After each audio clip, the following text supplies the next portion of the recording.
2026க்கான வாக்காளர் வரைவு பட்டியலை இன்றைக்கி தேர்தல் ஆணையம் வெளியிட்டிருக்கிறாங்க. ஸோ நம்ம பகுதியில் உள்ள ஓட்டர்ஸ் லிஸ்ட்டை நம்ம எப்படி டவுன்லோட் பண்ணுறது அப்படிங்கிறத பார்ப்போம். நீங்கள் மொபைல்லையோ கம்ப்யூட்டர்லேயோ நீங்கள் இந்த ஓட்டர்ஸ் இசிஐ அப்படிங்கிற வெப்சைட் உள்ளக்க போய்ங்க.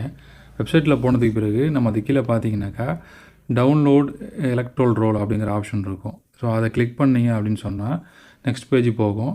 நெக்ஸ்ட்டு பேஜில் உங்களுக்கு ஃபஸ்ட்டு ஸ்டேட் கேட்கும். ஸ்டேட்டை நம்ம தமிழ்நாடுன்னு செலக்ட் பண்ணிக்கணும். அதுக்கு அடுத்தது பார்த்திங்கன்னா டிஸ்ட்ரிக் நம்ம டிஸ்ட்ரிக் என்னவோ அதை நம்ம செலக்ட் பண்ணிக்கணும். ஃபார் எக்ஸாம்பிள் நம்ம இதில் நான் நாகப்பட்டினம்னு செலக்ட் பண்ணிக்கிறேன். அடுத்தது பார்த்திங்கன்னா நம்ம சட்டமன்ற தொகுதி அதை நம்ம நாகப்பட்டினம் செலக்ட் பண்ணிக்கிறேன். அடுத்தது நம்ம லாங்குவேஜ் நம்ம தமிழ் அப்படி இருக்கட்டும். அப்புறம் கீழே பார்த்திங்கன்னா உங்களுக்கு சர்ச்சுன்னு இருக்கும். இந்த சர்ச்சுங்கிற இடத்துல பார்த்திங்கன்னா நம்மளுக்கு எந்த நம்ம வாக்குச்சாவடியில் நம்ம ஓட்டு போடுறோமோ அந்த பேர் எல்லாமே அதில் வரும். ஸோ நம்ம இப்போ நாகப்பட்டினம் தொகுதியில் உள்ளது எல்லாம் இதில் வருது. அப்படி நீங்கள் என்ன ஸ்டேட்டு என்ன டிஸ்ட்ரிக்ட் செலக்ட் பண்ணுறீங்களோ அந்த லிஸ்ட்டில் அது அங்கே உள்ள லிஸ்ட்டு வரும்.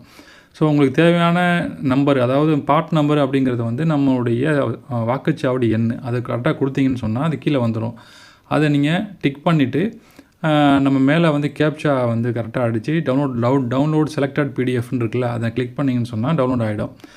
ஸோ இதில் பார்த்திங்கன்னா நம்ம மொத்தமாக நிறையா வாக்குச்சாவடிக்கு உள்ளதையும் சேர்த்து ஒன்றா கூட டவுன்லோட் பண்ணிக்கலாம். அந்த ஆப்ஷனும் கொடுத்துருக்குறாங்க. நம்ம அடுத்தடுத்த பேஜில் போய் நம்ம வேறு வாக்குச்சாவடி என்னென்ன பேரில் இருக்குது அப்படிங்கிறதையும் கூட தெரிஞ்சுக்கலாம். இதில் கேப்சா கரெக்டாக கொடுத்துருங்க. கேப்சா கரெக்டாக கொடுத்தீங்கன்னாக்கா உங்களுக்கு டவுன்லோட் செலக்டட் பிடிஎஃப் அப்படிங்கிறத நீங்கள் செலக்ட் பண்ணிவிட்டு கொடுத்தீங்கன்னா உங்களுக்கு டவுன்லோட் ஆகிடும். ஸோ டவுன்லோட் ஆனதுக்கு பிறகு நீங்கள் அதை செக் பண்ணிக்கலாம்.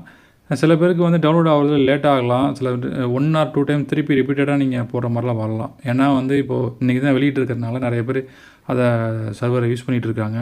சில டைமில் டவுனாக இருக்குது சர்வர், சில டைமில் ஒர்க் ஆகுது. ஸோ நீங்கள் ட்ரை பண்ணி பாருங்கள், கண்டிப்பாக உங்களுக்கு டவுன்லோட் ஆகிடும்.